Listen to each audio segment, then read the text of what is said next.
This is America in the Morning from Westwood One. Good morning, I'm John Trout. It's Friday, August 8th, 2025. Here's what's coming up on America in the Morning. What would it take for President Trump to meet with Vladimir Putin and discuss ending the war in Ukraine? Sagar Meghani, Washington. Texas Democrats and Republicans digging their heels in as a quorum break continues. I'm Clayton Neville.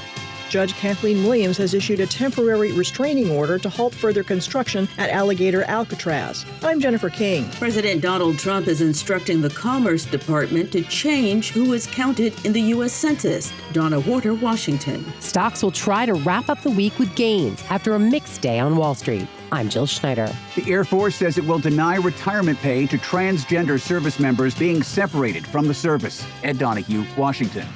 All ahead on America in the Morning.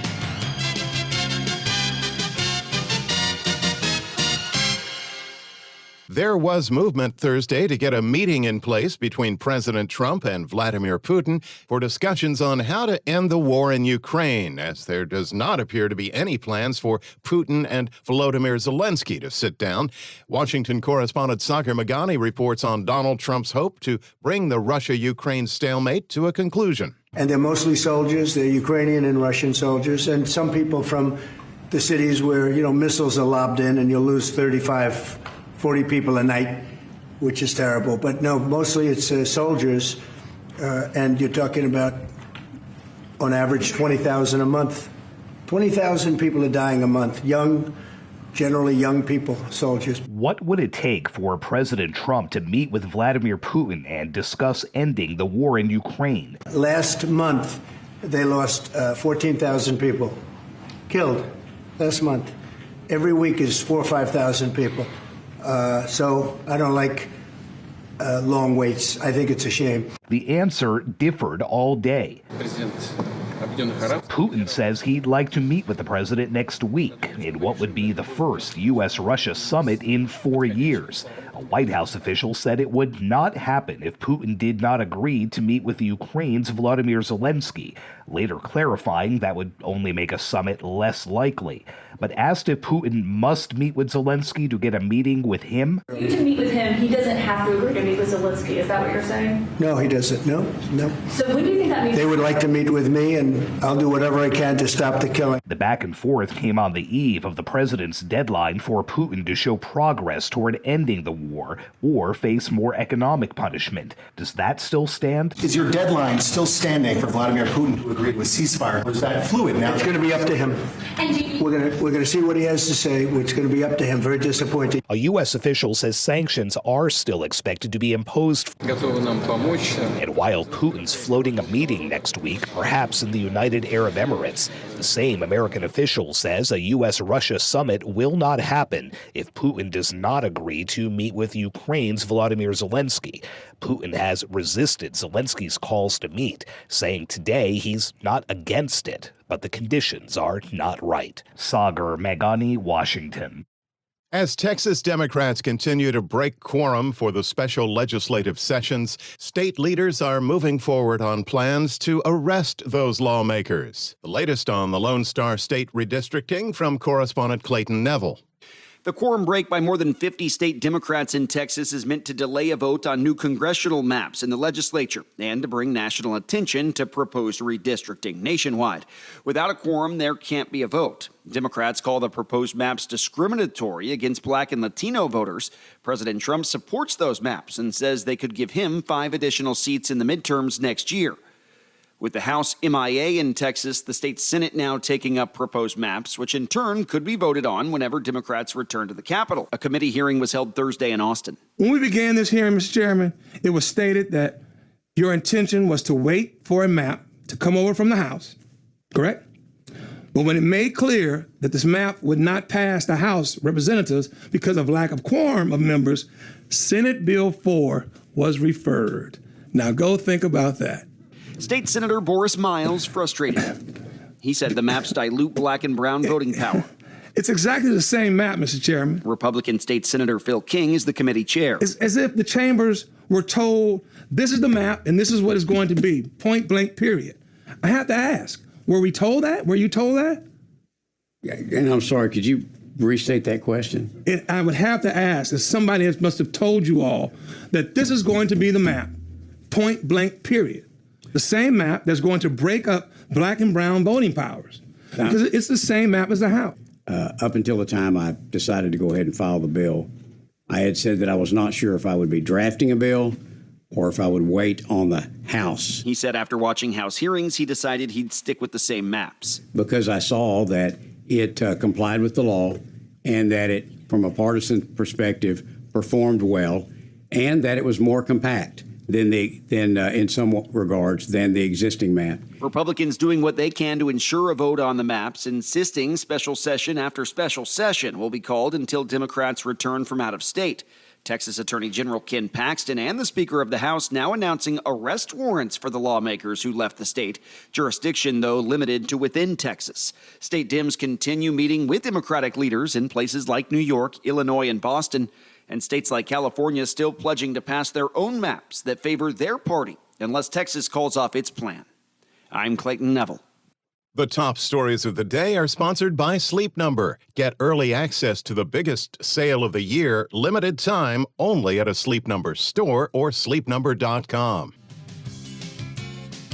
Trump wants illegal immigrants kept out of the U.S. Census. That and more when America in the Morning continues after these messages.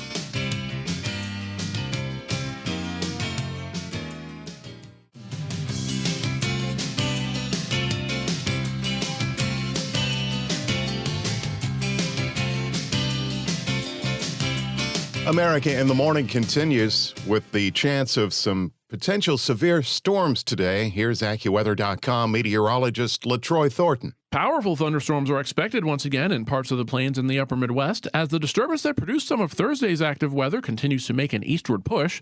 Today's storms may bring numerous damaging wind gusts, large hail, flooding downpours, and even some tornadoes to an area from the I-80 corridor of Nebraska, north and east through the central and eastern Dakotas, northwestern parts of Iowa and Wisconsin, and a large portion of Minnesota. Other areas facing a stormy end to the work week will include much of the mid-Atlantic and especially the southeast, where a nearly stationary front has essentially been in the area for all of this month to serve as a focus for enhanced thunderstorm development. In fact, some of the storms over Florida this afternoon in particular may deliver some rather intense downpours. While much of the activity stays near the Gulf and Atlantic coastlines, there can be at least a stray afternoon thunderstorm over interior portions of the Carolinas and into northern Georgia. However, some of the heaviest rainfall today may end up over coastal North Carolina, where the flash flood risk will be elevated. In terms of non-precipitation impacts for today, smoke and haze will be a concern for another day in Southern California, where the Gifford and Rosa fires continue to burn. At least a hazy sky is possible into the start of the weekend from eastern Colorado through northern Minnesota and the Northeast, perhaps approaching the nation's capital at times. The latest burst of heat and humidity will progress from the plains into the Midwest and interior Northeast through tomorrow, with the fire risk still high in the Southwest today. In Savannah, Georgia, expect clouds, showers, and some thunderstorms today with a high of 85. For Denver, today brings another hot day with sunshine through some high clouds and high getting up to 99. That's the nation's weather. I'm AccuWeather.com meteorologist LaTroy Thornton. Remember, you can follow us wherever you get your podcasts. Simply search America in the Morning in your favorite listening app.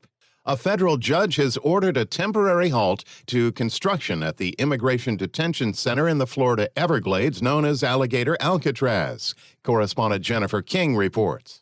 In Miami, responding to an environmental lawsuit, U.S. District Judge Kathleen Williams has issued a temporary restraining order to halt further construction at Alligator Alcatraz. Under Thursday's order, the Florida Immigration Detention Facility can continue to operate and hold detainees, but workers are barred from adding any new infill, paving, or infrastructure for the next 14 days. Environmental groups and the Miccosukee tribe have asked the judge for a preliminary injunction to halt operations. Eve Samples is with Friends of the Everglades. Friends of the Everglades mission is to preserve, protect, and restore the only Everglades in the world, and we're here bringing this case on environmental grounds. Deflecting arguments by the state, Judge Williams said the detention facility was at a minimum a joint partnership between the state and federal government. A second separate lawsuit by civil rights groups will have a hearing scheduled for August 18th. In the meanwhile, the state's preparing to build a second facility at a National Guard training center in North Florida. I'm Jennifer King. President Trump wants immigrants illegally in the U.S. out of America's census. Correspondent Donna Warder explains.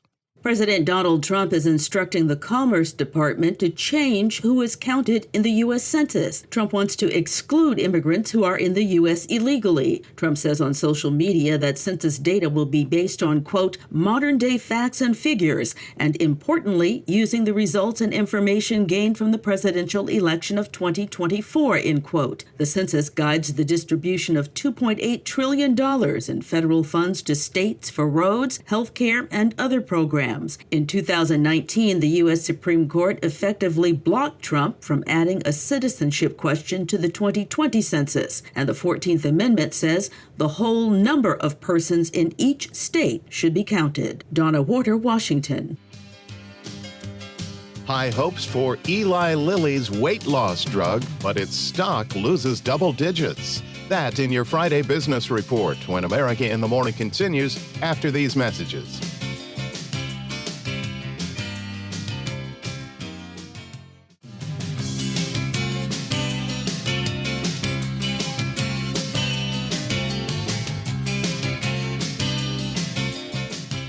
This is America in the Morning with your Friday Business Report. Here's CNBC's Jill Schneider. Stocks will try to finish out the week in the green after a mixed session on Thursday, but all the major indexes are still holding on to gains for the week. Investors were digesting the impact of sweeping new tariffs that have just gone into effect, targeting imports on dozens of America's trading partners, marking a substantial escalation in ongoing trade tensions. Wharton School professor of finance Jeremy Siegel says companies are learning to price in the tariffs. The earnings are really coming in so well, and the guidance is coming in really well.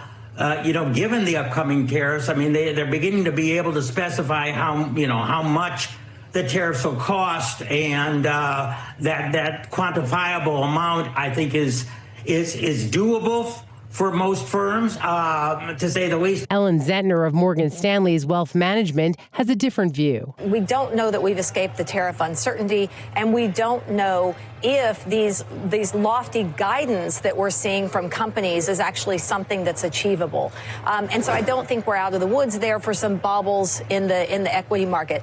Eli Lilly shares lost 14%, despite the company's results beating Wall Street estimates. Investors were disappointed with trial results from the company's oral weight loss drug. But Chairman and CEO David Ricks says the company was not disappointed. We're not disappointed with these results. It's right on thesis for us. Remember at the beginning here, when we started working on this project and when we talked about it, the goal was to create an oral pill that was convenient and could be made at huge scale, really for the mass market, and had weight loss that was competitive with other single-acting GLP-1s. And that's what we've achieved. Remember, the first study in diabetes, probably the weight loss is a little higher than people expected. Here, maybe it's 1 or 2 points below what Street had, but it's right in thesis for us. President Trump says he selected Stephen Miran, chair of the Council of Economic Advisors, to serve on the Federal Reserve Board of Governors, replacing Adriana Kugler, who resigned last Friday. The nominee will serve out Kugler's term, which expires in January. Shares of Caterpillar dropped 2.5%. Morgan Stanley downgraded the construction equipment maker, saying the stock's recent run higher is unsustainable and warning investors to steer clear of the stock as tariffs hit the business. Firefly Aerospace jumped more than 34% in its NASDAQ debut Thursday after pricing shares above its expected range. Pinterest reported second quarter earnings late Thursday, in which it beat on sales but missed on earnings per share. On Friday's watch list, we get earnings from Wendy's and Under Armour. Elvis Week begins at Graceland, marking the death of Elvis Presley. He would have been 90. New in theaters, Warner Brothers' Freakier Friday with Lindsay Lohan. The 2025 World Robot Conference begins in Beijing. CNBC's Jill Schneider. No pay for transgender retirees. That story when America in the Morning continues after these messages.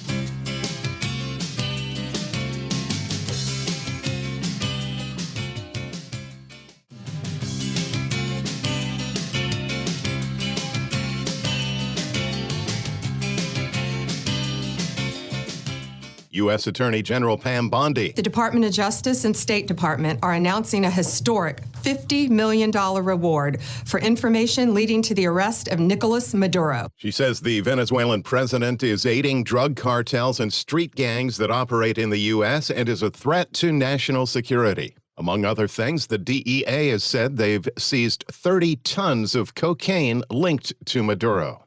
Controversy in Washington after the U.S. government announces they will deny retirement pay for transgender members of the Air Force. Correspondent Ed Donahue reports. The Air Force says it will deny retirement pay to transgender service members being separated from the service. It means transgender service members with between 15 and 18 years of honorable service will be faced with the choice of either taking a lump sum separation payment offered to junior troops or be removed from the service. Defense Department policy offers currently openly serving transgender troops the option: either volunteer to leave and take a large sum one-time separation payout or be involuntarily separated at a later date. A few weeks ago, transgender troops told military.com they were finding the entire separation process, which includes reverting their service records back to their birth gender, dehumanizing and openly cruel. Air Force Master Sergeant Logan Ireland is impacted by the policy and said he felt devastated and betrayed when told his retirement was being denied. Ed Donahue, Washington. America in the Morning for Friday, August 8th, 2025 is produced by Jeff McKay. I'm John Trout. This is Westwood One. This is America in the Morning from Westwood One. I'm John Trout. Coming up this half hour. A new round of Trump tariffs is now in effect. I'm John Stolnis in Washington. Prime Minister Benjamin Netanyahu says Israel plans to take over all of Gaza. I'm Ed Donahue. 6 soldiers are being celebrated as heroes for tackling the armed assailant at a Georgia Army base. I'm Haya Panjwani. At least 3 people ousted by the FBI. I'm Clayton Neville. State troopers ambushed. Now one is being called a hero. I'm Katie Clark with details. Apple cuts a deal to make more tech stateside. I'm tech correspondent Chuck Palm. Lindsay Lohan and Jamie Lee Curtis return for a body-swapping sequel in theaters now. I'm Kevin Carr. Back after these messages.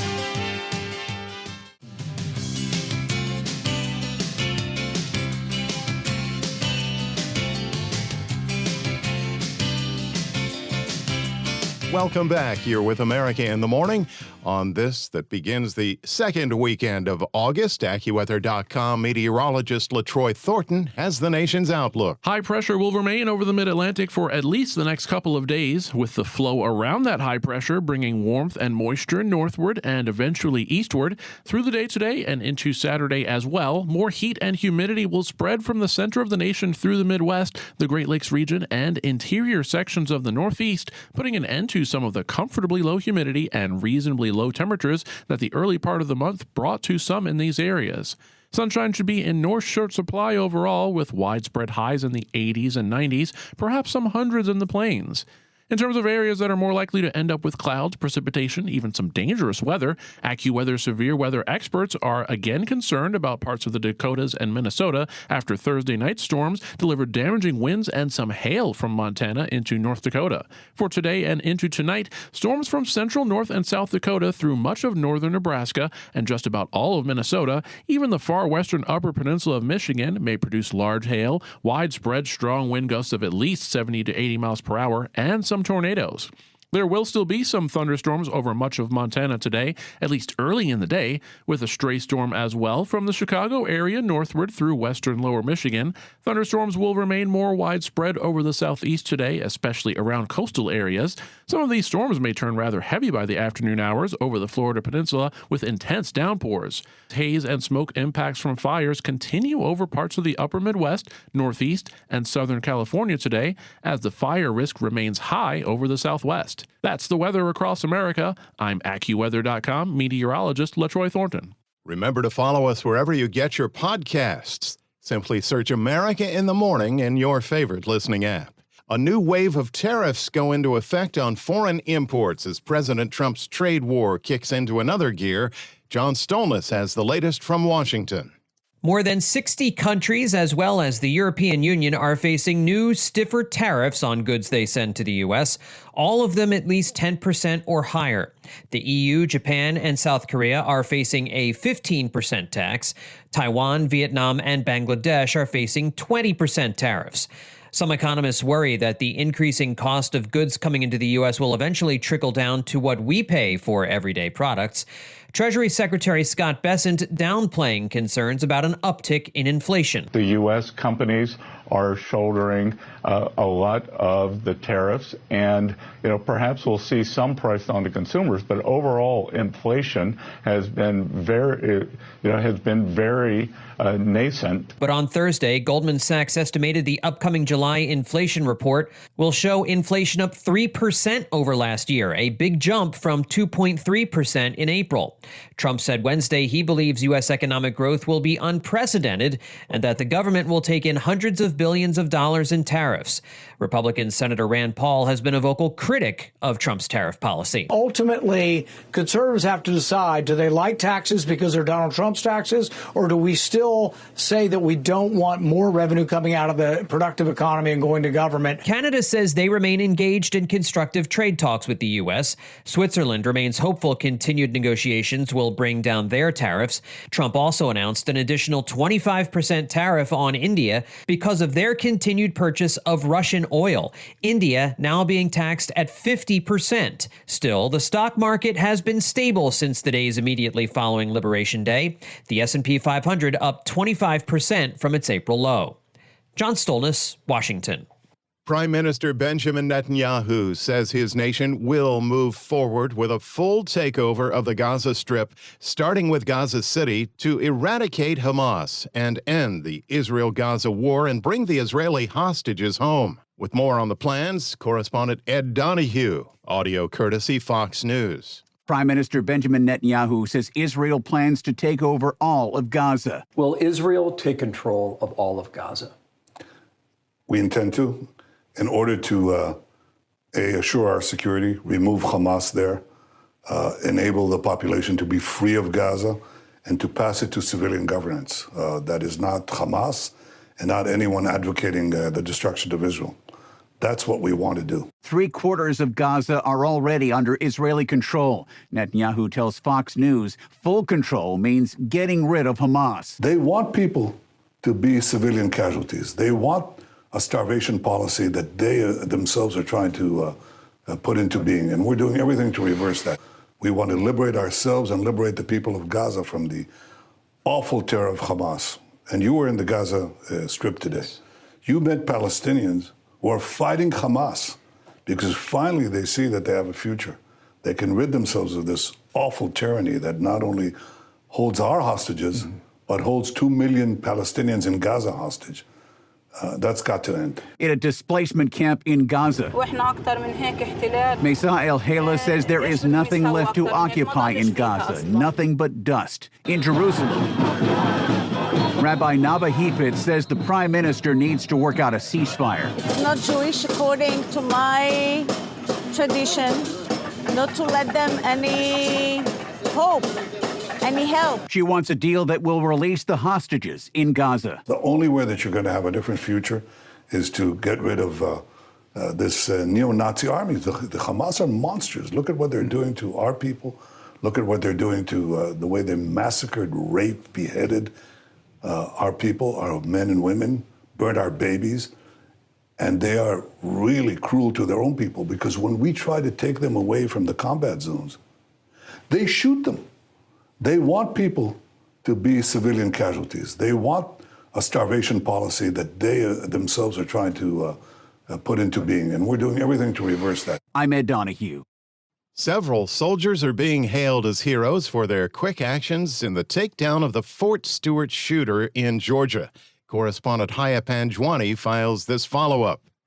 The shooter is now in custody, and the Army Criminal Investigation Division is on site to ensure that the perpetrator of this atrocity, which is exactly what it is, will be prosecuted to the fullest extent of the law. 6 soldiers are being celebrated as heroes for tackling the armed assailant at a Georgia Army base. I just immediately went back down that direction, yelling out, like, was that a gunshot? Is someone shot? and no response from anyone, but I saw the shell casing on the ground as I was running down, and I look up and I immediately saw the first victim, and I saw the person had said to me, look at me, he said, I've been shot. Officials say Sergeant Cornelius Radford used a personal handgun to shoot 5 soldiers at Fort Stewart before being tackled by other troops. He just pretty much got to the point of telling me, just get out of here. And pretty much that he's not going to end up burning soldiers, just leadership. And I ended up still kept talking to him while trying to distract him so that way the staff sergeant can be able to get out of the way and being able to leave out. And then from there, it was just more so him proceeding to try and make his way down there. So I ended up taking charge by grabbing the barrel and the extended magazine at that point. One soldier who helped take down the shooter, Sergeant Aaron Turner, grabbed the soldier's gun and took him to the floor, where soldiers held him down until military police arrived. Pretty much training just ended up kicking in at that point. So it wasn't about my life at that point. It was about the soldiers and the personnel making sure they ended up getting out safe. Army Secretary Dan Driscoll praised all the soldiers' quick actions on Tuesday. These soldiers, without a doubt, prevented further casualties. The wounded soldiers from the shooting are stable and expected to recover. The suspect was arrested and officials are investigating the motive. I'm Haya Panjwani. When America in the Morning returns, 3 FBI officials are out. We'll let you know why. And Apple's $100 billion deal with the U.S. Those stories and more when America in the Morning continues after these messages.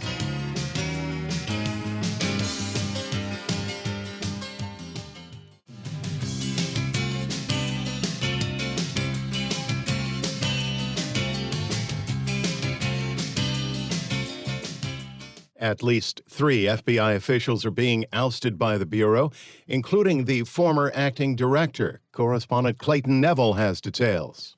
Among those reportedly being forced out by the FBI is former FBI acting director Ryan Driscoll. Special Agent Walter Giardina, who was involved in the investigation of President Trump trade advisor Peter Navarro, is out.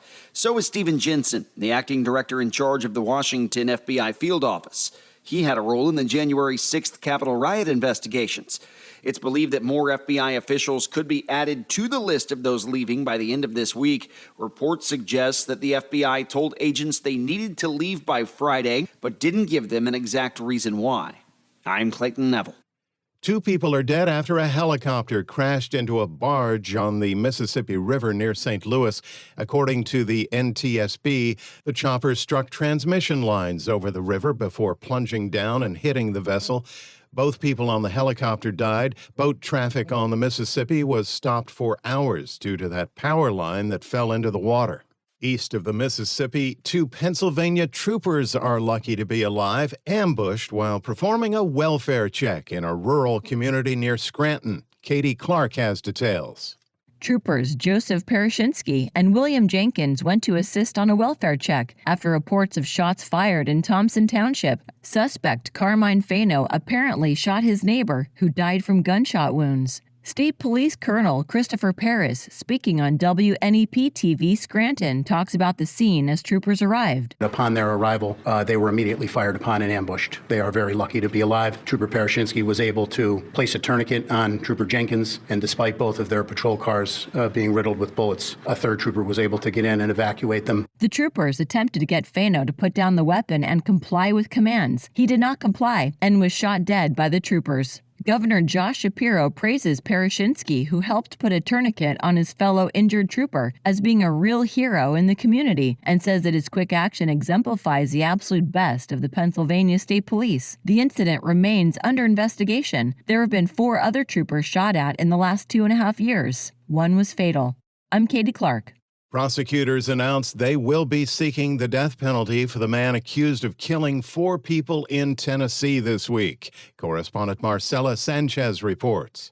Prosecutors plan to seek the death penalty for 28-year-old Austin Robert Drummond, the Tennessee man charged with killing 4 people. The investigation began after a caller reported an infant in a car seat had been abandoned in the front yard of a random home. Authorities later discovered the victims were the baby's parents, grandmother, and uncle. After a week-long search, Drummond was taken into custody in Jackson, about 70 miles southeast of Tiptonville, where the killings took place. A judge ordered that Drummond be held without bond. Kim Hamill, the mother of 21-year-old James M. Wilson, one of the victims, says she supports the judge's decision and will let justice take its course. He's already proven that he does stuff like this, so don't give him an opportunity to take somebody else's family.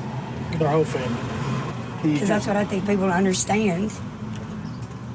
He took them all. It's not just the loss of our son. She says her son loved his baby. The infant is safe and being cared for by other relatives. I'm Marcela Sanchez. Apple has just made a deal for $100 billion in new manufacturing of tech devices in the United States. Chuck Palm has more on the story in today's Tech Report.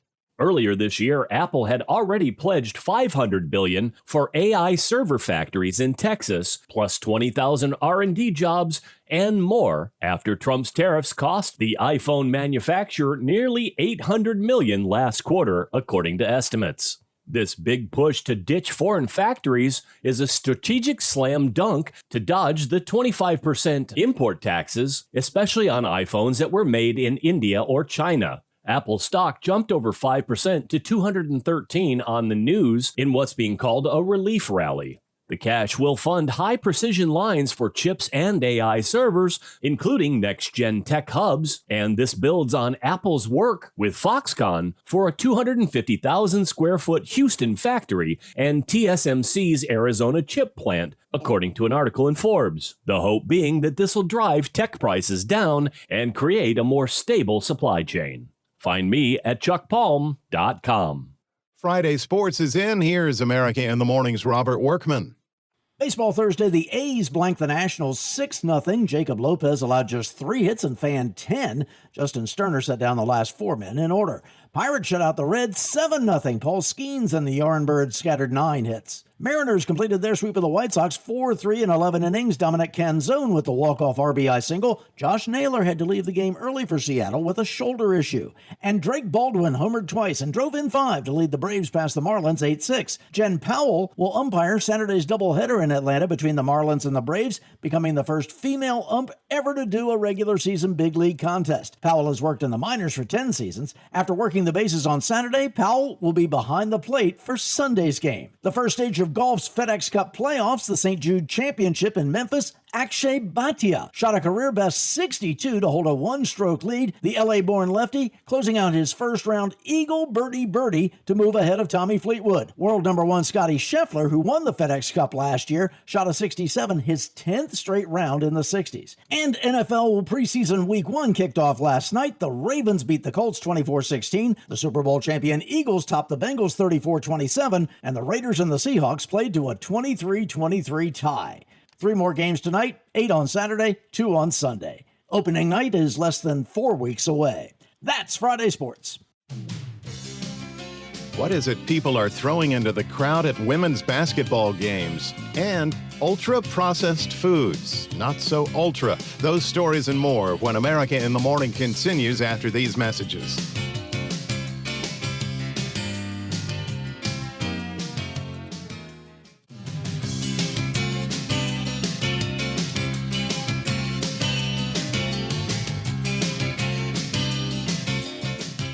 It's happened again. Police say a man has been arrested for throwing a sex toy into the crowd at a woman's basketball game in what's becoming a growing trend. Correspondent Gethin Coolbaugh reports.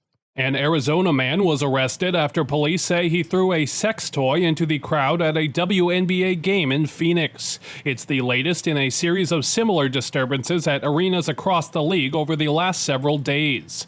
Police say the 18-year-old pulled the sex toy from his sweater pocket at Tuesday's game between Phoenix and Connecticut and threw it towards seats in front of him. It struck a spectator in the back. A sex toy nearly hit Indiana guard Sophie Cunningham during Indiana's game against LA on August 5th. I'm Gethin Coolbaugh. Disney's classic film Freaky Friday is getting a new sequel in theaters. Kevin Carr has a sneak peek of Freakier Friday. The latest film to come out of Hollywood's never-ending reboot engine is Disney's Freakier Friday. Oh Oh no, not again. This 20 years too late sequel reunites us with Tess and Anna, who magically swapped bodies in 2003. Your lifelines. It's like they've intersected before. Now a similar event has happened, bringing along Anna's daughter and her soon-to-be stepsister. I didn't want to be a part of this family, and now I'm part of some dodgy family curse. Most aspects of this film feel terribly forced, from the adults' inexplicably successful careers to the slapstick pratfalls and reasons leading up to them. Last time, we convinced everyone that we were each other. And the film clings to cliches while bending over backwards to show the challenging dynamics of the family. Unfortunately, that first act does nothing but present a cast of truly unlikable characters. Let us know how we can help. Maybe someone could help me write my wedding vows. There is a modicum of sweetness that helps lift the ending in that Disney Channel sort of way, and Jamie Lee Curtis certainly gives it her all to be outrageous. Okay, I'll let you know when it's time for you to make your sexy grand entrance. Unfortunately, those things don't balance out the rest of its problems. Maybe the target audience of tween girls will like it, but I'm not a tween girl, last time I checked. I have no idea what old people talk about. It's freakier, it's Friday-er, but Freakier Friday left me with a case of the Mondays. Okay, that's enough. Thank you. Let's go. Bye. Freakier Friday gets 2 weekdays out of 5. I'm Kevin Carr, and that's the way I see it. And finally today, if we are what we eat, it appears we're overdoing it when it comes to ultra-processed foods. Correspondent Donna Warder leaves us with food for thought. The U.S. Centers for Disease Control and Prevention says that most Americans get more than 50% of their calories from ultra-processed foods, energy-dense foods typically full of sugar, salt, and unhealthy fats. It's the first time the CDC has confirmed those high levels of consumption using dietary information collected from August 2021 to August 2023. The report says that for young people 18 and under, ultra-processed foods make up nearly 65% of the calories they consume each day. For adults, it's about 53%. The top sources: burgers and sandwiches, sweet baked goods, savory snacks, pizza, and sweetened drinks. I'm Donna Warder. America in the Morning for Friday, August 8th, 2025 is produced by Jeff McKay. I'm John Trouts. This is Westwood One.